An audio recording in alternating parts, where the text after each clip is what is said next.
अच्छा जी, बात हो रही है हमारी हैडा के कैरेक्टर की। हैडा ने क्या किया जनाब, उसने बहुत ज्यादा जेलसी की वजह से मैन्युस्क्रिप्ट को जलाया। और जब जलाती है तो ये बहुत अच्छी कोटेशन है आपकी, कहती है I am burning your child थिया। थिया मैं आपका ये बेबी जला रही हूँ, ब्रेन चाइल्ड भी इसको कहते हैं मैन्युस्क्रिप्ट को।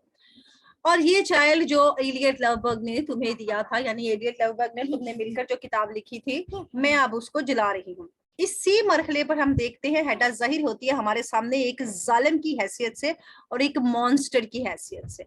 इसी वजह से इससे वो नॉर्वेजियन क्रिटिक्स ने कहा ना कि उसने तो एक मॉन्स्टर बनाया जिसको किसी का एहसास ही कोई नहीं है। एक हॉरिड मिसकैरेज होता है इमेजिनेशंस का। हॉरिड ऐसा खौफनाक किस्म का मिसकैरेज किया जाता है। मिसकैरेज होता है यानी ऐसा मतलब जो पूरा ना हो सके। तो चूंकि बच्चों के मामले में अक्सर ऐसा कहा जाता है कि मिसकैरेज हो गया जनाब उनका, तो यहाँ पर एक ऐसा खौफनाक मकसद, उसके तखयलात जो कि पूरा नहीं हो पाता है। और ये जो मॉन्स्टर है, ये जो अजीबुल खलकत है, इस औरत की शक्ल के अंदर हमें जो अजीबुल खलकत मखलूक दिखाई गई है, इसकी शक्ल में to whom no parallel can be found in the real life. तो वही बात है कि इसका मसावी कोई भी बंदा हमें हकीकी जिंदगी में दिखाई नहीं देता। नॉर्वेजियन ने इसे ये कहा था। वो साबित करती है हर्सल फ्लाई का मर्डरर, वाओ वो एक कातिल है। और क्या करती है, एंड सजेस्ट और तजवीज करती है लवबर्ग के लिए भी कि जाओ और अपने आप को कत्ल कर लो, लेकिन गोली मारना अपने टेम्पल के ऊपर, अपनी कनपट्टी पर गोली मारना। एज ही हैज नो ऐसी हैज नो जनाब, ये आगे क्या लिखा हुआ है, कंट्रोल। क्योंकि वो कंट्रोल नहीं रखता है अपने आप के ऊपर, इसे पता है कि वो अपने आप का कंट्रोल खो देगा, लिहाजा उससे कहती है जाओ और do die beautifully. He has lost his thesis, क्योंकि वो अपने वो मकाले खो बैठा है। हिज चिली, जो कि उसने लिखे थे, हिज चिली यानी जो उसके सर्द मिजाजी की वजह बने हैं। उसने अपने थीसिस खो दिए और अब वो सर्द मिजाज हो गया और उसने थिया को भी भगा दिया कि चली जाओ यहाँ से, ये शुरू डाई। तो अब उसे मर जाना ही चाहिए। कैसे, खूबसूरती से। और if he could not live beautifully, अगर वो खूबसूरती से जिंदा नहीं रह सकता तो खूबसूरती से मर तो सकता है ना। लिहाजा ये खातून उसको देती है क्या, अपना पेस्टल देती है। और वो एक क्या है, सोवेनियर है। सोवेनियर होता है जनाब एक ऐसी याददाश्त, एक ऐसी यादगार चीज। सुवेनियर अक्सर ना, यहाँ पर इन्होंने इसीलिए बोला कि जब मलका और बादशाह शहजादे को भेजती थी ना कहीं जंग करने के लिए, तो उसके वो कान उसको जर्रा बांधती थी, उसके कंधों पे वो रखती थी, जैसे लेस करती थी ना उसे, तुम जंग कर लिए जा रहे हो तो मैं तुम्हें शहजादों की तरह लेस करके भेजूंगी। वैसे ही कि उसे कहती है कि तुम अपनी जिंदगी की जंग लड़ने जा रहे हो, तो ये है मेरी सवेनियर, ये है मेरी यादगार। और ख्वाहिश करती है इसके लिए कि तुम जाओ और मौत को गले लगाओ, डू इट ब्यूटीफुली। खूबसूरती से जाके पंगा लेना, मैडम मोजाइल के पास जा रही हो तो उससे भी अच्छी लड़ाई करना, जहां भी जा रहे हो उसे बिगाड़ना चाहती है। ये एक उसे शहजादे की तरह सजा कर भेजती है। But it does not happens, लेकिन ऐसा होता कुछ नहीं है इन दिस वे, इस तरीके में जैसे कि वो चाहती थी। वो महसूस करती है फ्रस्ट्रेटेड, अब यहाँ पर वो तनाव महसूस करती है। टू नो, जब उसे पता चलता है कि Lovborg was not in her control, कि लवबर्ग ने तो अपने आप को गोली नहीं मारी, उसके काबू में नहीं है। And he did not commit suicide, और उसने अपने आप को कत्ल भी नहीं किया है। अंडर हर इन्फ्लुएंस, हैडा के जेरे असर आकर, तो वो कहती है ये चीज है, ये भी बड़ा जबरदस्त डालेगा। इसके जितने भी ये है ना कोटेशंस, इस क्वेश्चन की फौरन से पहले याद करें, 10-10 दफा लिखें और इन्हें आपने छोड़ना नहीं है। अगर ये कोटेशंस आप लिख देते हैं, किसी भी क्वेश्चन में आपके काम आएंगी, चाहे वो ट्रेजिक वाला क्वेश्चन हो, चाहे वो हैडा वाला क्वेश्चन हो, चाहे वो लवबर्ग वाला हो, चाहे वो जज ब्रेक का हो, क्योंकि ये जज ब्रेक को कहती है वो भी बंदा आ गया, लवबर्ग के बारे में कहती है तो वो बंदा आ गया, हैडा कहती है तो हैडा भी आ गई। यानी एक एक कोटेशन आपकी 3-3 4-4 कैरेक्टर्स का घेराव कर रही है। Why does everything I touch become mean and ludicrous? It's like a curse. जिस चीज को मैं छूती हूँ वो क्यों ऐसी हो जाती है, ऐसी कमीनगी और ऐसी मजाक का अंगेज, ऐसे लगता है कोई बद्दुआ है ये। ना वो फाइंड कर लेती है अपने आप को in the control of break. अब उसे पता चल जाता है कि जज ब्रेक को पता चल गया बंदूक मेरी थी और ब्रेक ने अब मुझ पे कर लिया है काबू, लिहाजा he has recognise the pistol, उसने पेस्टल पहचान लिया कि हैडा इसको इस्तेमाल किया था और हैडा ने ही लवबर्ग को दिया, क्योंकि जज ब्रेक ने एक्ट 2 में ऑलरेडी देख ली होती है। While she has a great fear of scandal, और अगरचा वो डरती थी, बदनामी का खौफ था उसे, ब्रेक क्या करता है, परसीव्स हर, अब मिस्टर ब्रेक बड़ा बदतमीज बंदा होता है, वो भी समझ जाता है कि उसकी वीकनेस क्या है। यहाँ पर वो भी तो पहचान जाता है, अगर हेडा होशियार चला गया तो ब्रेक उसका भी अब्बा है जनाब। अब ब्रेक क्या करता है, वो समझ जाता है इसको और उसकी कमजोरियों को, यानी हेडा की कमजोरियों को, और कोशिश करता है कि इसके ऊपर अपना कंट्रोल ले ले। और वो कोशिश करता है कि इसको धमकाए, किसको, हेडा को धमकाए कि हथियार डाल दो मेरी ख्वाहिशात के आगे, जज की ख्वाहिशात के आगे। बट बीइंग अ नॉन कंफर्मिस्टिव, लेकिन वो कौन है जनाब, वो अगरचा के सरकश है, लेकिन वो समझौता नहीं करेगी, वो बिकाऊ नहीं है। यहाँ पर वो जिद्दी बन जाती है, वो कहती है एब्सोल्युटली नॉट, नहीं, does not want to be a puppet, वो नहीं चाहती कि वो पपेट बनेंगे हाथों में जज ब्रेक के। तो इसलिए नॉन कंफर्मिस्टिव हो जाती है जनाब, वो समझौता नहीं करती और सरकश बन जाती है।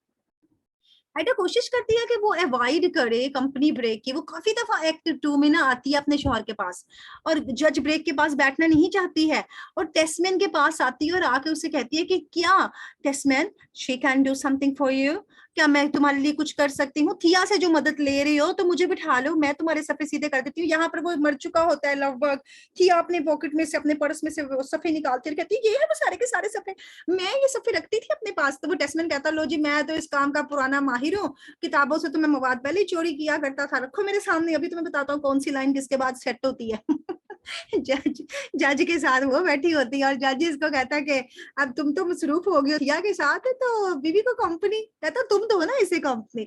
वो जान छुड़ा रही होती है जज ब्रेक से। आखिरी सीन में काफी मर्तबा वो आती है तरफ तरफ के अपने बंदे के पास कि अब मुझे अपने पास बैठने का मौका दे, लेकिन वो नहीं बिठाता इसे, क्योंकि वो जानता है कि इसका तो इंटरेस्ट नहीं होगा इन चीजों की तरफ, तो मैं अब इसे क्यों अपने पास बिठाऊं। उसे पता था कि मेरी बेगम कभी भी मेरी मदद नहीं कर सकती है, और ये मदद कौन करेगी, थिया।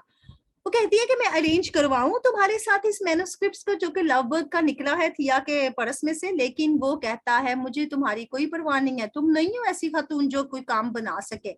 शी ट्राइज हर बेस्ट, वो बहुत कोशिश करती है कि कम आउट आए, इस हालात से बाहर आए जी, लेकिन सारे के सारी बेकार हो जाती हैं। साफ बात तो नहीं ना बताती हस्बैंड को, वैसे बातें करती है कि मैं तुम्हारी मदद करवाऊं, वो नहीं करवाता। जब वो मुकम्मल नाकाम हो जाती है ना, तो live up to her ideals and standards, और फिर उसे पता चल जाता है कि मेरे जो ख्यालात है, मेरे जो मेयार है, मैं उनके बगैर, उनके मुताबिक जिंदगी नहीं गुजार पा रही हूँ। तो वो क्या साबित करती है जनाब, वो कहती है अब मैं मरूंगी ब्यूटीफुली। ये आयरनी है, फिर वो मरती है खूबसूरती से। आखिरकार प्ले करती है पियानो इन फ्रेंजे, जुनून की हालत में अंदर चली जाती है। आंट रीना भी मर चुकी है, लवबर्ग भी मर चुका है, अभी तो कुल भी नहीं हुए दोनों के, और बेगम जाके अंदर जोर जोर से पियानो बजाने लग जाती है, नाचती है बड़ी जिसे कहते हैं ना वहशियाना तरीके से, और शूट कर लेती है अपने टेम्पल पर, अपनी कनपटी पे गोली मार लेती है, और falls on a sofa, sofa पे गिर जाती है बिसाइड ज़ुफार, और उसके पास ही, एज अ क्रिटिक सेज। फिर क्रिटिक्स क्या कह रहे हैं, कहते हैं she dies for herself as she had lived for herself। अरे वो तो मरी भी अपनी खातिर है, जैसे वो जीती थी अपनी खातिर। बड़ी प्यारी कोटेशन कहती है उसने। वो कहता है कि अगर वो जिंदा भी रही तो अपने लिए जिंदा रही, मरी है तो अपनी ही वजह से मरी है, उसे किसी ने आके मारा नहीं, अपनी करतूतों की वजह से ही मरी है। ये भी बड़ी अच्छी कोटेशन करती। इसके बावजूद ऑल हर शॉर्टकमिंग्स, हम देखते हैं कि उसके अंदर कितनी कमियां थी। अंडरमाइनिंग हर हस्बैंड, अपने हस्बैंड को भी उसने नीचे लगाया हुआ था जनाब, उसकी बड़ी बेइज्जती करती थी।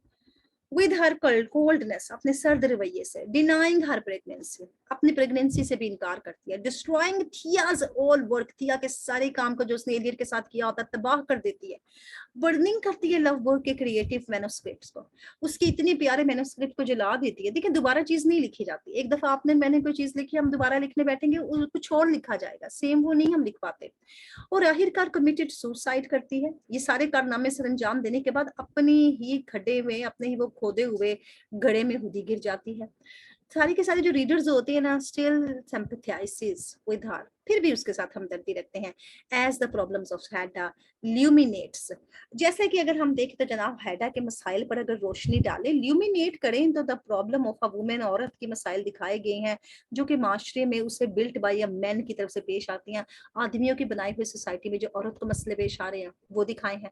शी रिबेल्स, वो बागी हो जाती है अगेंस्ट द कन्वेंशंस, उन रिवायात के खिलाफ। Bound conservative Victorian society, underline करे, जो कि पाबंद थी खातून कि आपने इस कदामत पसंद सोसाइटी के अंदर इन रिवायात को निभाना है। वो बागी हो जाती है अगेंस्ट द मेल शिवेनिज्म, आदमियों की इस बहादुरी के खिलाफ। आदमी को शिवेनिज्म दिखाया गया, बड़ा बहादुर दिखाया गया, वो इस मामले में भी बागी थी। वो कहती थी क्यों औरत क्यों नहीं बहादुर हो सकती।